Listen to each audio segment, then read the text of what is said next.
بسم اللہ الرحمن الرحیم الحمد للہ رب العالمین بارئ الخلائق اجمعین الحمد للہ والصلاة علی اہلہ الصلاة والسلام علی سید الانبیاء والمرسلین وأهل بيته الأطيبين الأطهرين الأنجبين ولعنة الله على أعدائهم أجمعين من يوم عداوتهم إلى يوم الدين. أما بعد فقد قال حق سبحانه وتعالى في القرآن بسم الله الرحمن الرحيم يا أيها الذين آمنوا كتب عليكم الصيام كما كتب على الذين من قبلكم لعلكم تتقون. صلوات بجی خاندان فاطمہ.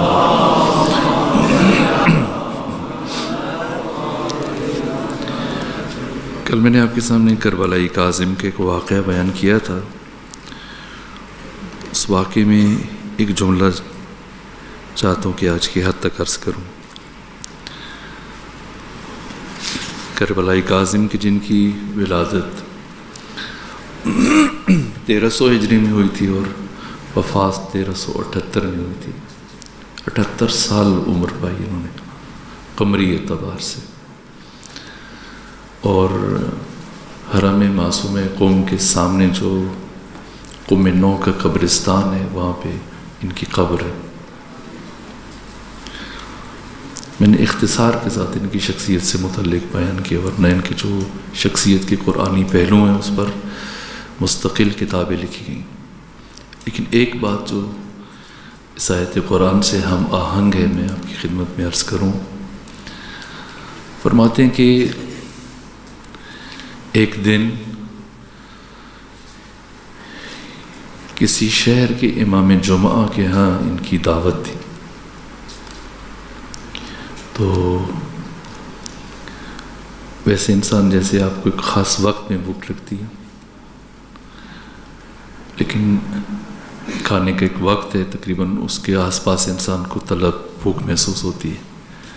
اب شام کے وقت ان کے ہاں کھانے کی دعوت تھی اور یہ عصری میں ان کو شدید بھوک ستانے لگی،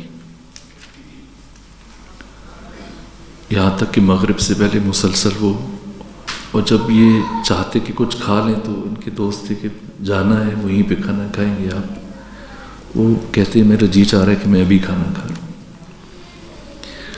یہاں تک کہ جب مغرب کے بعد اپنے میزبان کے یہاں گئے تو وہاں ان کی بھوک مٹ گئی. دسترخوان پہ بہت اچھے اچھے کھانے لگے ہیں لیکن ان کا جی نہیں چاہ رہا. وہ سب کہیں کہ کچھ کھانے کا مجھے رغبت نہیں ہو رہی ہے، میں دل تنگی ہو رہی ہے کہ کچھ کھاؤں. اصرار کیا حد سے زیادہ کہ 2 لقمے اٹھا لیجیے.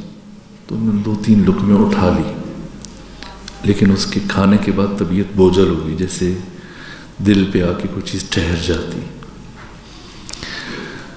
یہاں تک کہ آدھی رات تک مضطرب رہے، بے چین رہے، تنگ رہے، تکلیف میں رہے. پھر اپنے ساتھی سے کہا کہ پانی گرم کروا دیں کہ میں پیوں، کہ یہ لقمے میرے معدے تک پہنچ جائیں، کچھ میری طبیعت بحال ہو. بالآخر پانی لیا، پھر آنکھ لگ گئی اور زندگی میں پہلی دفعہ ان کی صبح کی نماز قضا ہو گئی. طلوع آفتاب کے بعد آنکھ کھلی، لیکن ایک خواب دیکھا، اور خواب میں پیغمبر اسلام کو دیکھا صلی اللہ علیہ وسلم کہ حضرت نے فرمایا کہ کھانا کھانے سے پہلے دسترخوان کی طرف ہاتھ بڑھانے سے پہلے دیکھ لیا کرو کہ یہ مباح ہے یا مشکوک لقمہ. تم نے ایک ایسے شخص کے گھر میں کھانا کھایا، مہمان بنے، دسترخوان پر بیٹھے کہ جو لوگوں کے واجبات کو مال خدا یعنی زکوٰۃ، مال امام یعنی خمس کو ادا کرنے میں کوتاہی کرتا، سو، مبادہ کی توفیق تم سے واپس نہ لے لی جائے. بس تقوی ایک طرف انسان کو بہت کچھ دیتا ہے، دوسری طرف پھر اپنے اس استعداد کا خیال بھی رکھنا پڑتا ہے، مبادا یہ توفیق چھن جائے۔ اور توفیق چھننے کے لیے ضروری نہیں کہ انسان بڑے بڑے گناہ کرے، بس اوقات ایسی روزمرہ کی چھوٹی چھوٹی باتیں، میں نے پہلے بھی شاید اشارہ کیا ہو، انسان سے سرزد ہوتی ہیں کہ اس کی توفیقات سلب ہو جاتی۔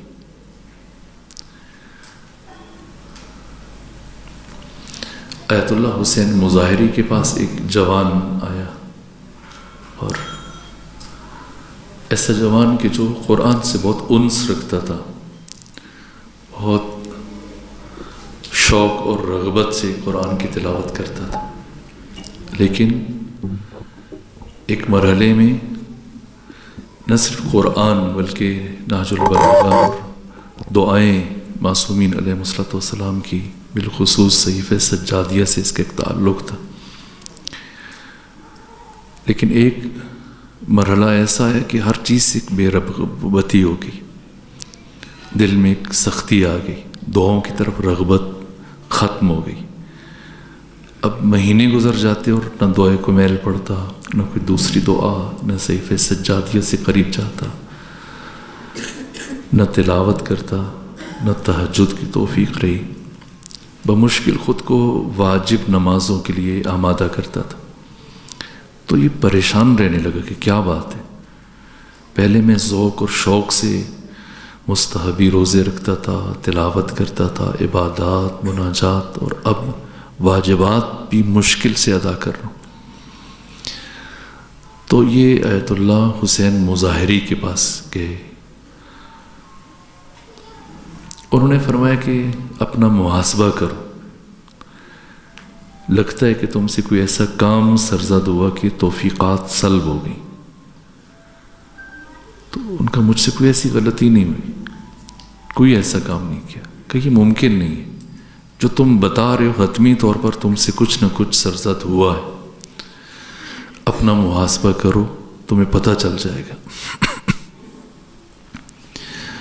وہ جوان کہتا ہے کہ میں سوچتا رہا، اور سوچنے کے بعد ایک بات مجھے یاد آئی کہ ایک مرتبہ کسی مجلس میں، اختتام مجلس پر بانی مجلس کی طرف سے کھانے کا اہتمام تھا، نیاز کا اہتمام تھا، تو منتظمین نے کہا کہ چونکہ افراد زیادہ ہیں اور ظرف کم ہے، برتن کم ہے، اس لیے دو مومن ایک پلیٹ میں باہم شریک ہو جائیں۔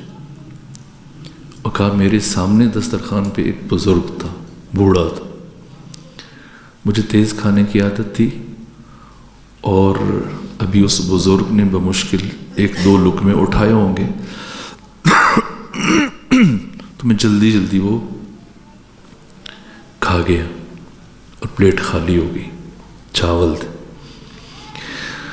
تو کہا کہ جب میں اٹھنے لگا تو اس بزرگ نے مجھ سے کہا کہ موفق نہ شوی، کامیاب نہ ہو۔ تو میں ہنستا اٹھ کے چلا گیا کہ میں نے کیا دو لقمے زیادہ کھا لیے، تو بزرگ کو غصہ آ گیا۔ کہ لیکن وہ دن اور اب تک میں سوچ رہا ہوں کہ وہ توفیقات سلب ہو گئی۔ کبھی کبھی چھوٹی چھوٹی باتیں، محفل میں کسی کی دل آزاری، ایسا لفظ کہ اس کی دل شکنی ہو گئی، دل حرم خدا ہے، قلب مومن عرش خدا ہے، کوئی ایسا جملہ اسے کہہ دیں کہ وہ دکھی ہو جائے، رنجور ہو جائے، محزون ہو جائے، خدا ناراض ہو جاتا ہے۔ سو اس قبیل کی اور بہت ساری چیزیں۔ تو مومن قیس ہوتا ہے، مومن آگاہ ہوتا ہے، مومن بصیر ہوتا ہے، مومن دانا ہوتا ہے۔ مومن سے متعلق کہا گیا کہ اتقوا فراست المؤمن فإنه ينظر بنور اللہ، مومن کی فراست سے بچو، کہ مومن نور خدا سے دیکھتا ہے، مومن کا قلب روشن ہوتا ہے۔ سو مومن کی یہ ذمہ داری ہے کہ وہ ان دقتوں کو، ان باریکیوں کو ملحوظ رکھے، ان کا خیال رکھے۔ تقوی انسان کی حفاظت کرتا ہے، لیکن خود اس تقوی کی نسبت احتیاط شرط ہے۔ اور تقوی کو جو سب سے زیادہ جو چیز نقصان پہنچا سکتی ہے وہ لقمہ حرام ہے، جس کی میں نے ابھی مثال اس لیے دی چونکہ کل واقعہ بیان کیا تو میرے ذہن میں رہا کہ یہ چیز ضرور عرض کروں۔ اس کی نسبت حد المقدور، ایسا شخص کہ جو واجبات کو ادا نہیں کرتا، کوشش کریں اس کے مہمان نہ بنیں۔ ایسا شخص کہ جو حلال و حرام کی رعایت نہیں کرتا، کوشش کریں کہ آپ اس کے مہمان نہ بنیں، اس کی میزبانی کو قبول نہ کریں۔ ایسا شخص کہ جس کا ایسا شعبہ ہے، خود مرحوم اقبال بیان کرتے ہیں کہ میرے والد نے کچھ عرصہ بینک کی ملازمت شروع کر دی، تو اس دوران میں میری ماں نے مجھے اپنا دودھ پلانا چھوڑ دیا اور ایک بکری کا دودھ دینا شروع کر دیا مجھے، اس لیے کہ ان کی ماں حد درجہ رعایت کرتی تھی۔ بالآخر یہ سوچ کر کے کہ بینک کی نوکری میں چونکہ سود کا کاروبار ہوتا ہے، آ رہا ہے جا رہا ہے، تو اس کو اگر جائز بھی ثابت کر لیا جائے۔ بہت سارے کام جائز ہیں کہ آپ جائز کام کریں گے، ہر جائز کام تو انسان نہیں کرتا، بہت سارے جائز کاموں سے بھی ہاتھ اٹھانا پڑ جاتا ہے۔ اب میں مثالیں نہیں دیتا آپ کو کہ آپ پریشان نہ ہو جائیں کہ اچھا یہ بھی جائز تھا۔ عام طور پر ہمارے یہاں شاید معاشرے میں ان کو بہت شدت سے وہ خاص جہت پہ رکھ دیتے ہیں۔ اچھا حرام کام کو اتنا زیادہ وہ ان کی نسبت احتیاط نہیں کی جاتی جتنی بعض جائز یا پھر مکروہ کاموں کو۔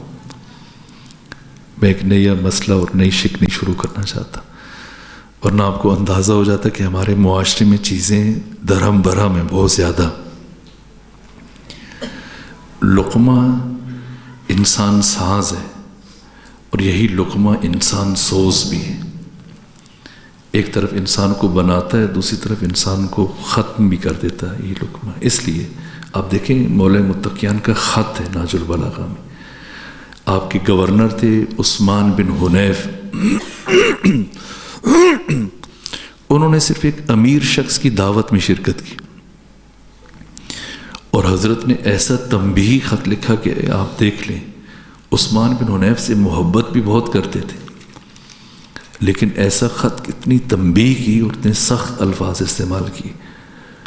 آپ خود مطالعہ کر لیجیے نہج البلاغہ میں، ساری چیزیں ہم عرض نہیں کر سکتے۔ اس ضمن میں بہت سارے واقعات بھی ہیں، میں اجمالاً ایک اشارہ کر دوں کہ یعنی لقمہ حرام انسان سے کیا کچھ کروا سکتا ہے۔ یہ چونکہ فذکر ان الذکر تنفع للمؤمنین، کہ مومنین کو یاد دہانی کرو کہ یہ ان کے لیے مفید ہے۔ اسباب یاد دہانی میں یہ بات شاید کبھی کسی محفل میں عرض کی ہو۔ ہارون الرشید کا ایک وزیر تھا فضل ابن ربیع۔ ایک دن ہارون نے اپنی پریشانی کا اظہار کیا، کہا یہ قاضی ابو یوسف بہت باصلاحیت آدمی ہے، کاش کہ یہ ہماری حکومت کا حصہ بن جاتا، اگر یہ چیف جسٹس کا عہدہ قبول کر لیتا تو ہماری حکومت کو 4 چاند لگ جاتے، ہم اس کی صلاحیتوں سے فائدہ اٹھاتے۔ دوسری میری بڑی حسرت تھی کہ کاش میرے بیٹوں کو پڑھاتا، امین کو، مامون کو، قاسم کو، معتصم کو، ان کی تدریس کرتا۔ ادبیات میں باقی چیزوں میں نے اس کی بہت تعریف سنی، تو کہا آپ کہیں تو قبول کر لے گا؟ کہ میں پچھلے کئی سالوں سے کہہ رہا ہوں لیکن ہمیشہ میری بات کو رد کر دیتا ہے، کہ چلے میں یہ کام کرتا ہوں۔ ہارون نے کہا کہ جو کام میں نہیں کر سکا 4-5 سال سے وہ تم کیسے کر سکتے ہو؟ کہ مجھے تعجب ہے کہ یہ کام آپ کیوں انجام نہیں دے سکے، در حالی کہ یہ کام زیادہ مشکل نہیں، مجھے اجازت دیں تو میں اسے انجام دے دوں۔ کہ ٹھیک ہے، اگر تم کر سکتے ہو تو کر دو۔ وہیں سے اٹھا فاضل ابن ربیع اور قاضی ابو یوسف کے پاس گیا اور جا کے خواہش کی، بات منوانے کا طریقہ ہے، خواہش کی، کہا کہ ہم سب یہ چاہتے ہیں اور خلیفۃ المسلمین یہ چاہتے ہیں اور باقی احباب کی خواہش ہے کہ اگر آپ یہ ذمہ ایک مرتبہ آئیں، ہمارے محل میں تشریف لائیں تو جو ارکان سلطنت ہیں انہیں کچھ واعظ کریں، انہیں نصیحت کریں، امر بالمعروف کریں، ساتھ تبرکاً کچھ دعا کر دیں، کچھ لقمے تناول کر دیں تو ہماری مملکت کے لیے باعث خیر و برکت ہوگا۔ یہ ان کا طریقہ واردات تھا۔ جیسے جنگ صفین کے اختتام پر اگر آپ نے دیکھا ہو، پڑھا ہو، تو طے یہ پایا جب قرآن کو نیزوں پہ بلند کیا مولا متقیان کے ساتھیوں نے اور لا حکم الا للہ کے نعرے بلند ہوئے، مولا متقیان نے کہا کہ حقیقت قرآن تمہارے بیچ میں، تمہارے سامنے موجود ہے، میں علی خود قرآن ہوں۔ یہ جو انہوں نے بلند کیا ہے کھال پر لکھے ہوئے، یہ اپنے آپ کو بچانے کے لیے محض ایک فریب اور دھوکہ ہے، لیکن انہوں نے مولا متقیان کی بات کو درخورد اعتنا نہیں جانتے تھے، اس لیے کہ اکثریت جو مولا متقیان کے لشکر میں تھی امیر المومنین کو خلیفہ چہارم ماننے والے تھے۔ اس لیے انہوں نے کہا کہ اب اگر ہم نے جنگ کی تو اس کا مطلب ہم قرآن سے جنگ کر رہے ہیں، جبکہ فریق مخالف مطالبہ کر رہا ہے کہ ہم قرآن کو حکم قرار دیتے ہیں اور قرآن کے متعلق فیصلہ ماننے کے لیے تیار ہیں۔ تو جب وہ قرآن نیزوں پہ اٹھا چکے ہیں تو اب ہماری ذمہ داری کہ ہم قرآن روکیں اور پھر قرآن کے مطابق جنگ روکیں اور قرآن کے مطابق جو فیصلہ اسے قبول کریں۔ بادل ناخواستہ حضرت نے قبول کیا، درحالی کہ امیر شام کے خیمے کی رسی کٹ چکی تھی، اتنے قریب پہنچ چکے تھے، اس کے باوجود آپ کے آدھے سے زیادہ سپاہی خود خلاف تھے اور نعرے بلند کر رہے تھے کہ علی اگر آپ نے جنگ بند نہ کی تو اب ہم آپ سے جنگ کریں گے۔ بادل ناخواستہ امیر المومنین نے جنگ روکی اور اب پہلے مرحلے میں فرمایا ٹھیک ہے، اب اگر تم کہہ رہے ہو تو میں تمہاری بات کو قبول کر رہا ہوں، اور اپنی طرف سے مالک اشتر نخعی کو حکم قرار دیتا ہوں۔ دوسری طرف سے امیر شام کے لشکر سے عمرو ابن عاص کو حکم قرار دیا گیا تھا۔ ادھر سے جو جوش میں تھے زیادہ مسلمان جو مولا علی کے ساتھ تھے، ان کا نا یہ تو جانبدار شخصیتیں ہیں، آپ کے حامی ہیں، مالک اشتر آپ کے قریبی میں، ایسا فرد ہو کہ جو غیر جانبدار ہو۔ تو حضرت نے فرمایا چلو عبداللہ ابن عباس کو لے جاؤ، کہنا یہ بھی آپ کا چچا زاد بھائی ہے، آپ کا شاگرد بھی ہے، کوئی اور ہو۔ حضرت نے چند نام لیے، انہوں نے سب کو رد کیا، بالآخر انہوں نے طے کیا کہ یہ ابو موسیٰ اشعری غیر جانبدار ہے، ان کو ہم قبول کرتے ہیں۔ حضرت نے سرد آنکھ کھینچی، چونکہ ابو موسیٰ اشعری ہیں آپ جانتے ہیں۔ ادھر سے ابو موسیٰ اشعری جب یہ مذاکرات کے لیے گئے عمرو ابن عاص اور ابو موسیٰ اشعری آپس میں، تو مالک اشتر نخعی ابو موسیٰ اشعری کو راستے میں بار بار ایک تلقین کرتے رہے کہ تم کسی چیز میں پہل نہ کرنا، پہلے عمرو ابن عاص کو موقع دینا، کوئی بھی کام ہو، کوئی بھی بات ہو، پھر تم اپنی بات کرنا۔ لیکن عمرو ابن عاص کے جو بہت زیرک فرد تھا، بہت سمجھدار تھا، اس نے شروع سے ہی یہی کام کیا، ہر چیز میں پہلے آپ، پہلے آپ، پہلے آپ جناب کرتے کرتے ہر چیز میں۔ اس درجہ اس کی وہ تکریم کی ابو موسیٰ اشعری کی کہ اس نے یہاں تک آپس میں اب انہوں نے طے کیا، کہا کہ ہم علی اور معاویہ دونوں کو خلافت سے عزل کرتے ہیں، وہی ان کا کام نہیں تھا، کام انہیں کچھ اور دیا گیا تھا. کام یہ تھا کہ جنگ صفین کا فیصلہ دیں کون غلطی پر ہے کون ٹھیک. ان کو یہ اختیار نہیں دیا گیا تھا کہ وہ عزل خلیفہ کریں. دونوں نے یہ طے کیا کہ ہم دومۃ الجندل میں کہ دونوں کو عزل کرتے ہیں, ایک نئے خلیفہ کا انتخاب کریں گے. تو اب طے ہو گیا. اور جب وہاں سے اٹھے اور جب ممبر پہ جانے لگے تو مالک نے ہاتھ پکڑا ابو موسیٰ اشعری کا کہ ٹھہر جائیں, عمرو ابن عاص کو پہلے خطبہ دینے دیں, گفتگو کرنے دیں. لیکن انہوں نے وہ ایسی ترتیب بنی ہوئی تھی ان دونوں کے بیچ میں, ہر چیز میں پہلے آپ, تو وہ ہاتھ جھٹک دیا, تو کہا بسم اللہ تشریف لے جائیں. اب جیسے ہی ابو موسیٰ اشعری ممبر پر پہنچا تو اس نے انگوٹھی اتاری کہ جس طرح میں انگوٹھی اتار رہا ہوں, علی اور معاویہ دونوں کو میں حکومت سے بے دخل کر رہا ہوں, یہ کہہ کے نیچے اتر آیا.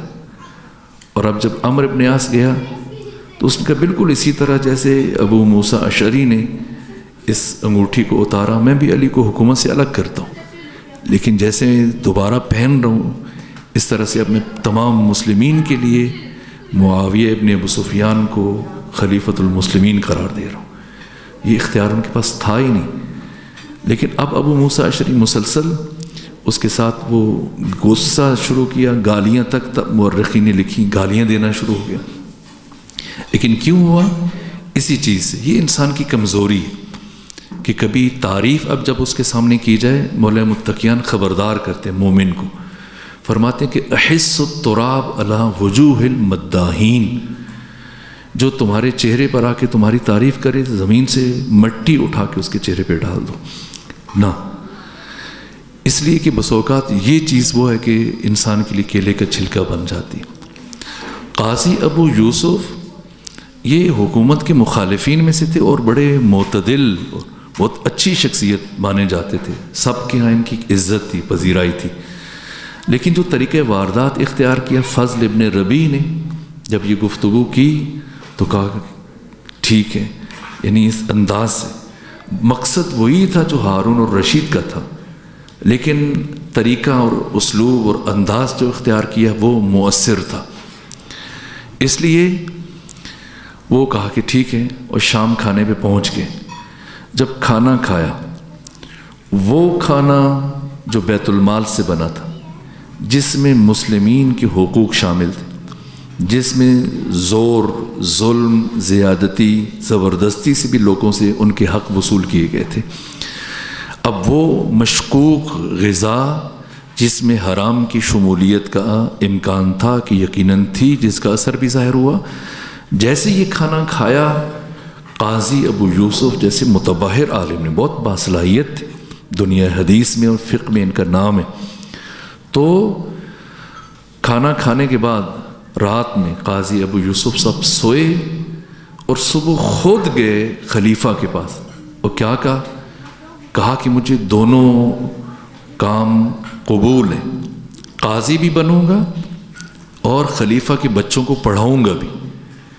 ایک مرتبہ حیران ہوا ہارون کے, 4-5 سال سے برابر ایک کام میں کہہ رہا ہوں اور یہ انکار کر رہا ہے, یہ کیا جادو کیا فضل ابن ربیع نے کہ خود چل کے آیا اور مان رہا ہے, خواہش کر رہا ہے. رات بھر یہ سوچتا رہا قاضی ابو یوسف کہ اگر وہ مجھے چیف جسٹس بننے کا کہہ رہے ہیں تو کیا حرج ہے, میں چیف جسٹس بن جاتا ہوں, لوگوں کے درمیان عدل و انصاف کے مطابق فیصلے کروں گا, یہ تو اچھی بات ہے. اور جہاں تک یہ کہ میں خلیفہ کے بچوں کو پڑھاؤں تو اگر وہ پڑھیں گے تو کل کو وہ اچھے حکمران ثابت ہوں گے, سو خود دونوں عہدے قبول کی. جب حیرت کا اظہار کیا ہارون الرشید نے کہ فضل یہ معجزہ کیسے دکھایا, کہا اس میں میرا کوئی کمال نہیں ہے, یہ آپ کے دسترخوان کا کمال ہے. یہ لقمہ حرام کا اثر ہے کہ ایک ناممکن کام کو ممکن بنا دیا, کہ جو کام آپ کئی سالوں سے چاہ رہے تھے انہیں. اور آپ بعد میں دیکھیں خود معصوم کی شہادت میں بھی پھر قاضی ابو یوسف اس کا جو امام کے ساتھ بحث کی, گفتگو ہوئی, ہارون غصے ہوا, امام حسین کاظم علیہ السلام کی شہادت میں آپ دیکھ لیں جو عوامل. حتیٰ ہارون نے وہ کنیز جو اس کے لیے ماں کا درجہ رکھتی تھی، چونکہ اس سے پہلے اس کے باپ کی کنیز رہی تھی، تو قاضی ابو یوسف وہی کہ جو ان کا ماضی دیکھیں، لیکن آ کر اسی کنیز کو ہارون الرشید کے لیے حلال قرار دیا. تو وہ کنیز چیخ رہی ہے کہ میں تمہاری ماں ہوں، میں تمہارے باپ کی کنیز رہ چکی ہوں. تو قاضی ابو یوسف نے کیا کہا کہ کنیز کی بات کی کیا اہمیت ہے، اس کی بات کی کیا حیثیت ہے، آپ اس کی گواہی کوئی حیثیت نہیں رکھتی، رد کر دیا. اس لیے دیکھیں جو عرفاء ہیں، غیر معمولی شخصیتیں، حضرت بہلول عاقل، یہ امام موسیٰ کاظم کے خاص صاحب اسرار اصحاب میں سے جناب حضرت بہلول فقیہ تھے، عارف تھے، امام کے رازدار تھے، اور امام کے حکم سے انہوں نے یہ جنون اختیار کیا تاکہ ان کی جان بچ جائے. اور یہ قریبی رشتہ دار تھے ہارون الرشید کے، حضرت بہلول. ایک دن جناب بہلول بیٹھے ہوئے تھے اور حضرت جنید بغدادی، جو دنیا تصوف میں ان کا بڑا نام ہے، جنید بغدادی کے اقوال آپ پڑھتے ہیں، یہ جنید بغدادی اپنے 20 شاگردوں کے ساتھ جا رہے تھے، گزر رہے تھے. جناب بہلول کی نگاہ پڑی تو جنید بغدادی کو پکارا، بلایا، کہا یہاں ہو. شاگردوں کو غصہ آیا کہ پاگل دیوانہ ہمارے استاد کو، مربی کو بلا رہے. لیکن جنید جانتے تھے کہ بہلول کیا ہے. چلتے ہو آئے تو پوچھے کہاں خلق خدا کو لیے جا رہے ہو، ان لوگوں کو کدھر لے کے جا رہے ہو؟ کہا کہ میں انہیں، یہ میرے شاگرد ہیں، انہیں آداب زندگی سکھانے کے لیے جا رہا ہوں، آداب بندگی، آداب زندگی تعلیم دینے کے لیے جا رہا ہوں. تو مسکرائے بہلول کا خود کو بھی کچھ پتہ ہے یا صرف دوسروں کو سکھاتے رہتے؟ کہ بہلول جو بات مجھے خود کو نہ پتہ ہو کیسے میں دوسروں کو سکھا سکتا ہوں؟ یقیناً یہ باتیں میں جانتا ہوں جب ہی ان کو سکھا رہا ہوں، کہ مجھے تو نہیں لگتا کہ تمہیں یہ باتیں آتی ہیں. کہا پوچھ لیں. تو کہا کہ یار ایک صلوات پڑھیے خاندان.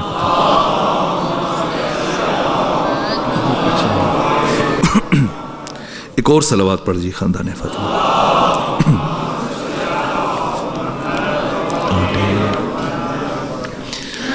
کہا کہ اچھا تو جو انہیں آداب زندگی سکھانے کے لیے جا رہا ہے تو صرف مجھے ایک ادب بتا دے.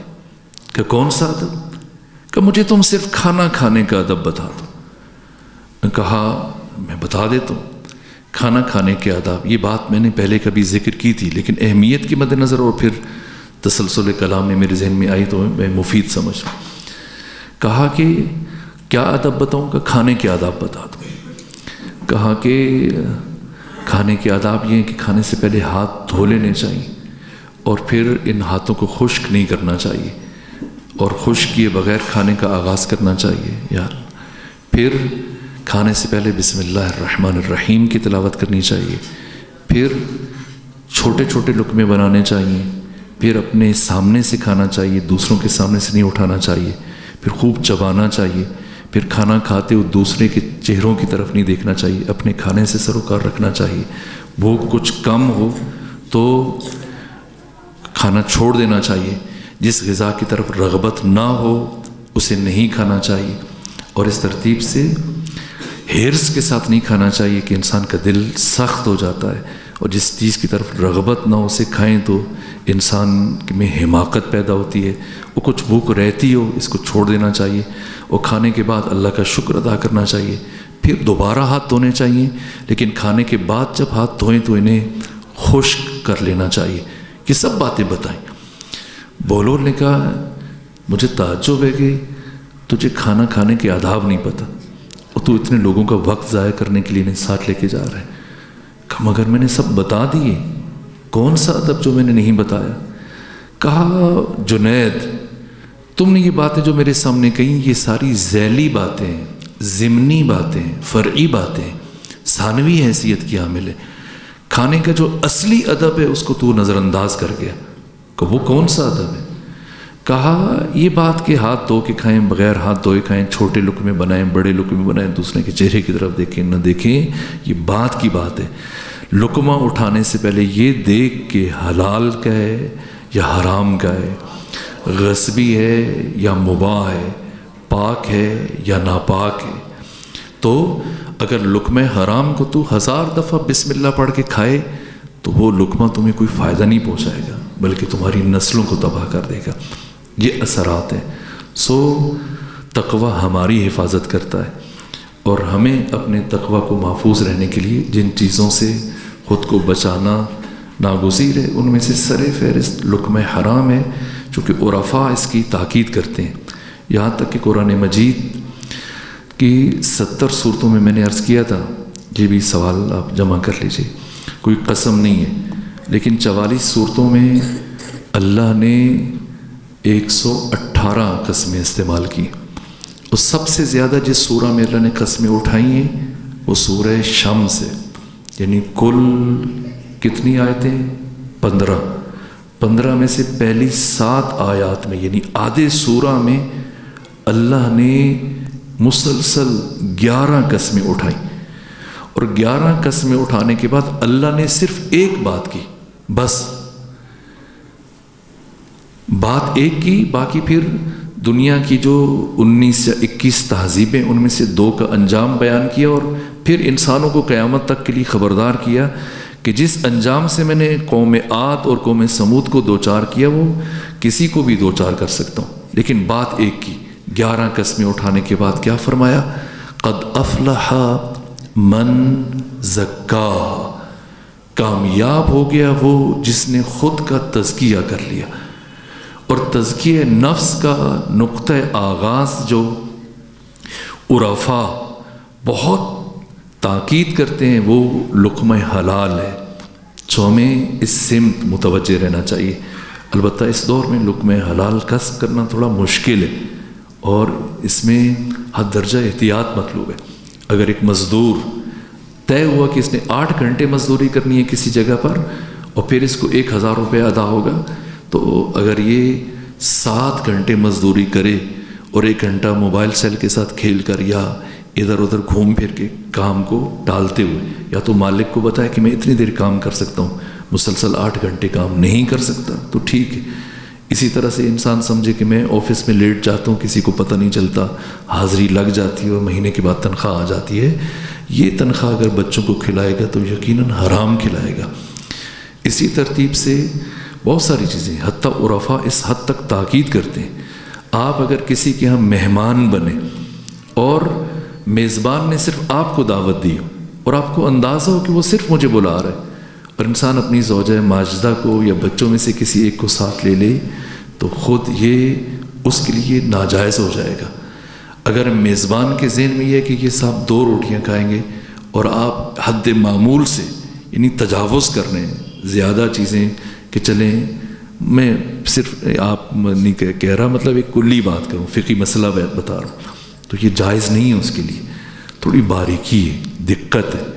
اس لیے استاد آیت اللہ جواد یامنی فرماتے ہیں کہ یہ جو پل صراط سے متعلق کہا گیا، جو پیغمبر نے کہا ہے کہ ادق من الشعر و احد من السیف، کہ بال سے زیادہ باریک اور تلوار سے زیادہ تیز، کہ کاش یہ تلوار جتنا تیز ہوتا، افسوس کی اس سے تیز تر ہے، کاش کہ یہ بال جتنا باریک ہوتا، لیکن یہ اس سے زیادہ باریک ہے۔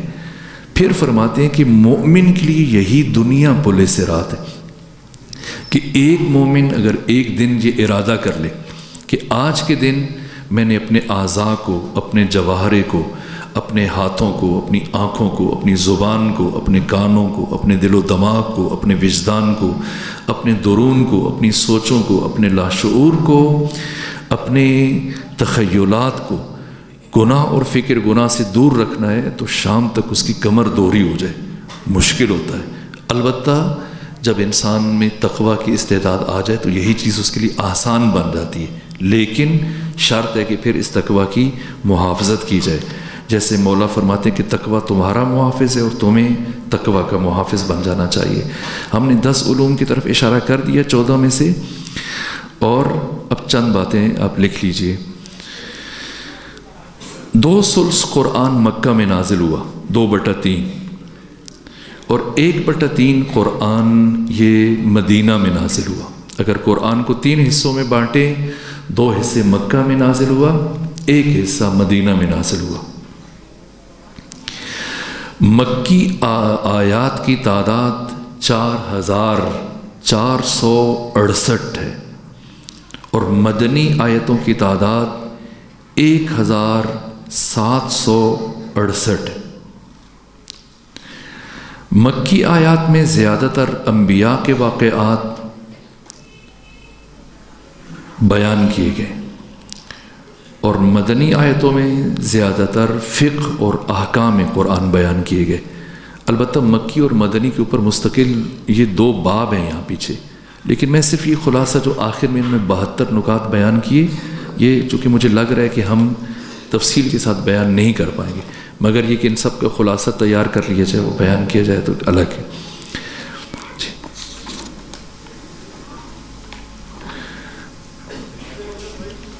مصطفیٰ بھائی نے بتایا کہ انشاءاللہ ہم ان سے بات ہوئی تھی جو 15 رمضان المبارک ہے، اس میں ایک حصہ ہم پہلا حصہ تھوڑا سا جلدی شروع کر دیں گے، اس میں دوستوں نے جو سوالوں کے جواب دیے ہیں اور جو دیں گے ان کے لیے انعامات رکھ لیں گے۔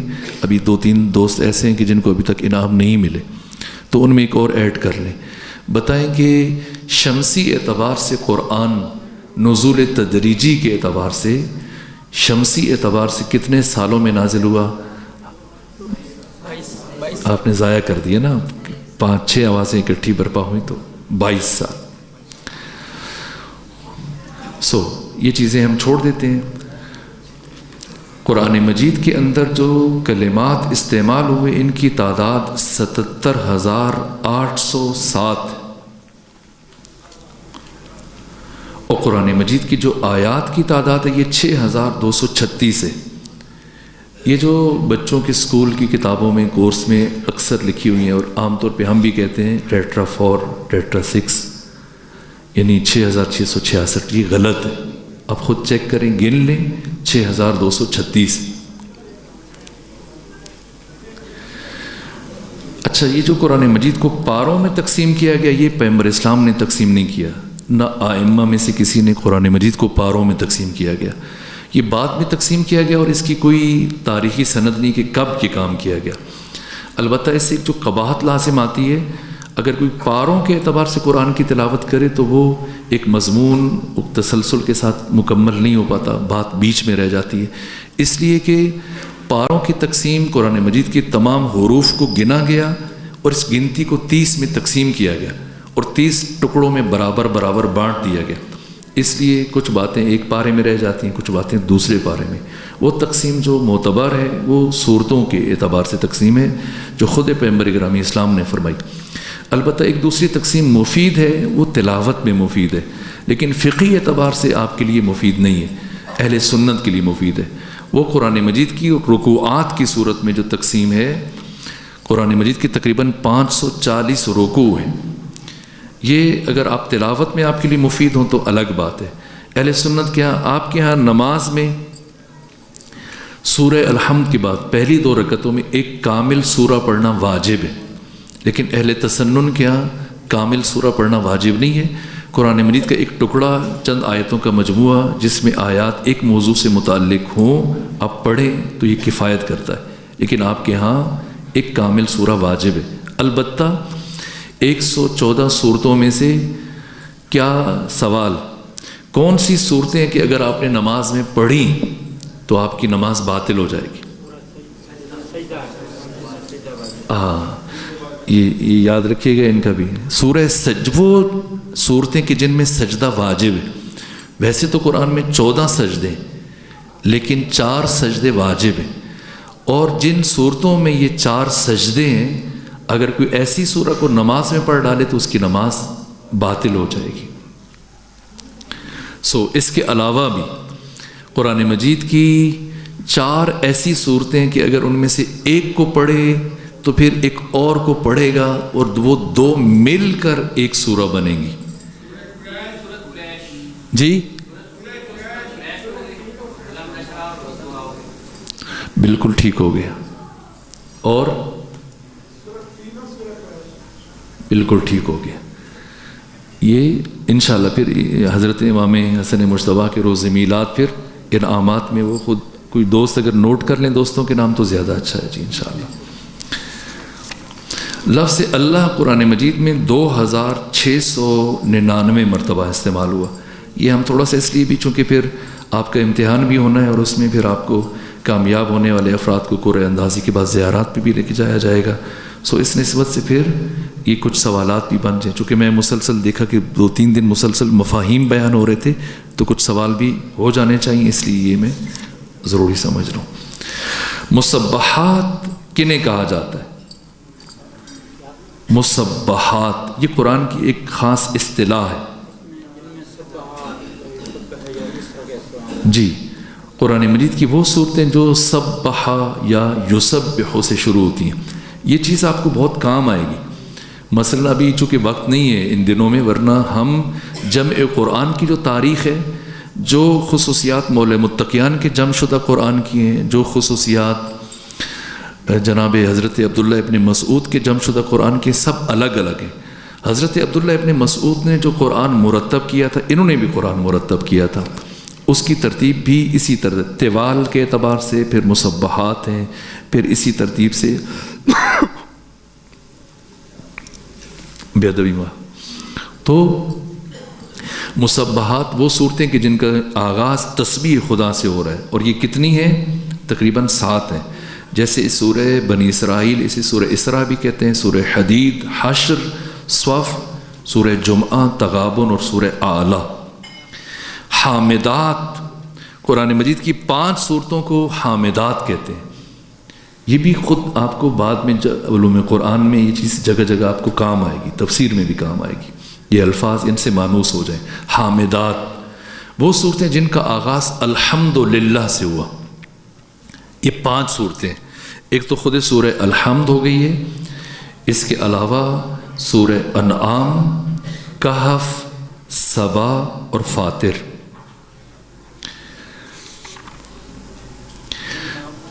جی نام دوبارہ عرض کرتا ہوں، سورہ فاتحہ، انعام، کہف، سبا، فاتر۔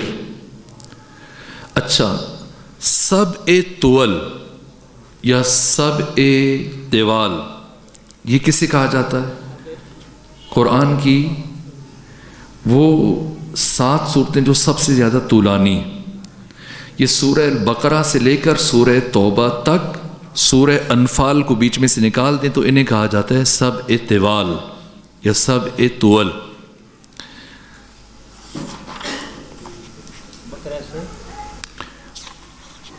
سورہ بقرہ سے لے کر سورہ توبہ تک، بیچ میں سے ایک سورہ کو نکال دیں گے جی۔ قرآن مجید کا سب سے چھوٹی آیت کون سی؟ آپ کو روزہ لگ چکا ہے؟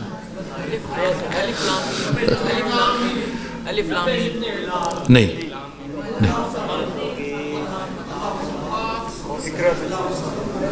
نہیں، قرآن مجید کی سب سے چھوٹی آیت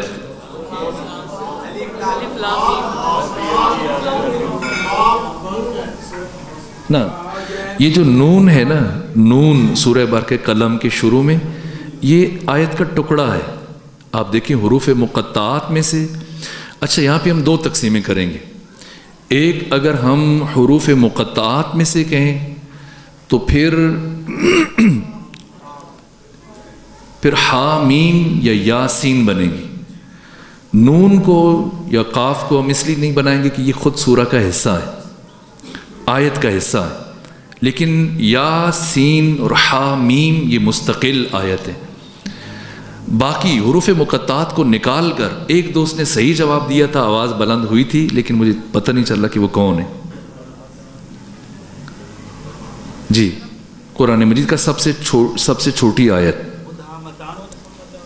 یہ آواز پہلے ادھر سے آئی تھی، آپ نے بالکل صحیح فرمایا، یہی ہے جی۔ یہ سورہ مبارکہ الرحمن کی آیت ہے، وقت ختم ہو چکا ہے، اسی پہ اکتفا کرتے ہیں انشاءاللہ العزیز۔ ویل یومئذ للمکذبین، یہ لفظ قرآن مجید، یہ آیت قرآن مجید میں سورہ مرسلات میں کتنی دفعہ پروردگار نے تکرار کی؟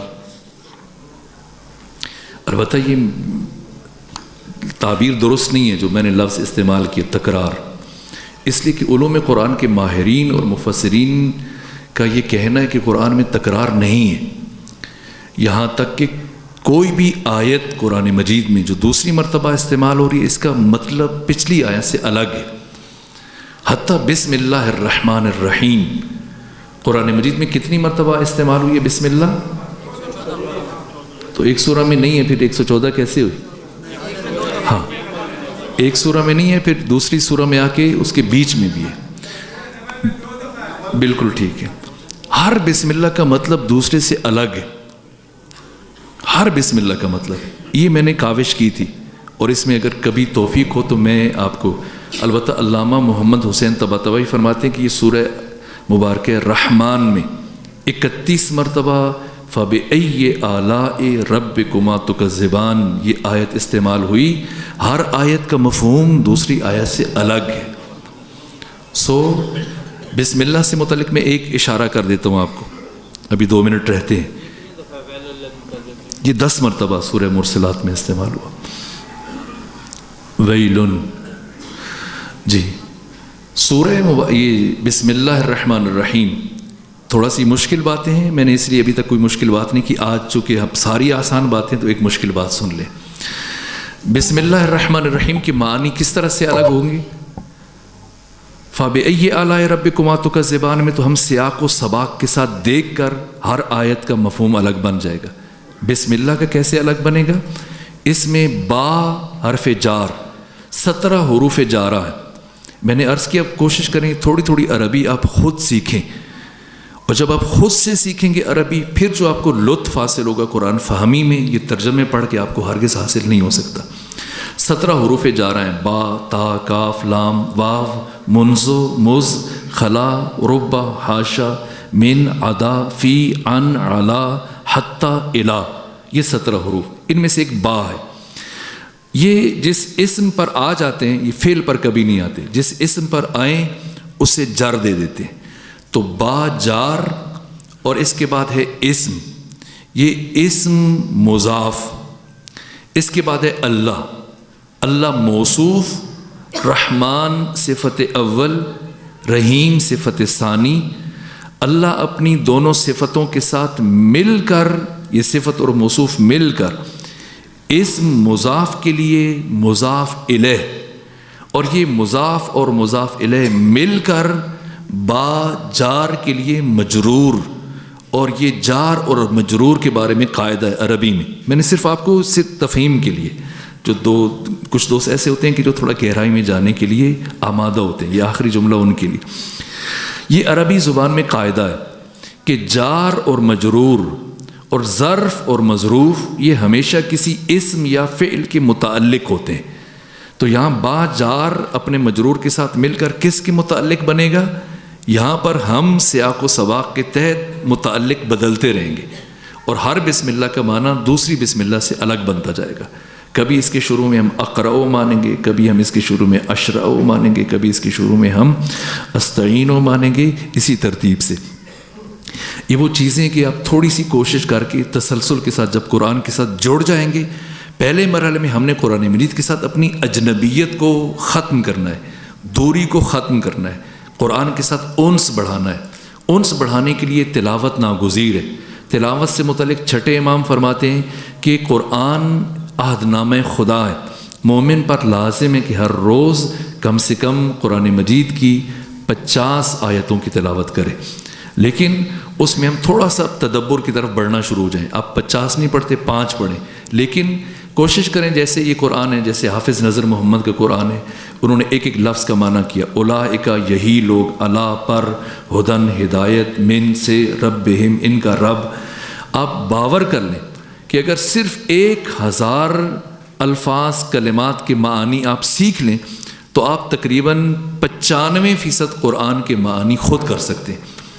اس کے بعد پھر تھوڑی سی صرف اور تھوڑی سی نحو، اس کے لیے 25 سے 30 نشستیں آپ کے لیے کافی ہیں۔ اگر آپ سب باقر بھائی سے یہ باقر زیدی صاحب سے یہ خواہش کریں کہ جس طرح سے ان نورانی نشستوں کا اہتمام کیا اور قرآن حکیم کو مہجوریت سے نکالنے کے لیے واقعی ایک بہت بڑا قدم ہے، اور اپنی مثال آپ ہے. سو اس نوعیت کے اگر جلسات برقرار ہوں، ساتھ میں قرآن فہمی کے لیے ادبیات، گرامر، صرف، نحو ناگزیر ہیں. اگر آپ ان سے گفتگو کر لیں اور یہاں پر کسی استاد کو، جیسے دینی مدارس ہیں یہاں پہ، تو جیسے جو آپ کا چھٹی کا دن اتوار، اس میں 52 چھٹیاں آتی ہیں آپ کی سال میں، اس میں سے آپ 22 اپنے پاس رکھ لیں، صرف 30 چھٹیاں اس کام کے لیے رکھ لیں. 30 چھٹیوں میں 30 نشستیں ہو جائیں، آپ کی یہ مشکل بھی آسان ہو جائے گی. پھر آپ از خود قرآن مجید کے سامنے جا کر اپنا اپنا حصہ حاصل کر سکتے ہیں. ساتھ میں تقویٰ کی بھی شمولیت ہو جائے تو انشاءاللہ العزیز نور علی النور. پروردگار ہم سب کو قرب قرآن نصیب فرما، ان سے قرآن نصیب فرما. ہمارے اور قرآن حکیم کے درمیان جو رکاوٹیں ہیں، جو دوریاں ہیں، جو فاصلے ہیں، انہیں برطرف فرما. پروردگار ہمیں قرآن مجید کا شاگرد بننے کی توفیق عطا فرما. پروردگار آقا امام زمانہ کے ظہور میں تعجیل فرما. بحق محمد و آل محمد. اللہم صلی علی محمد و آل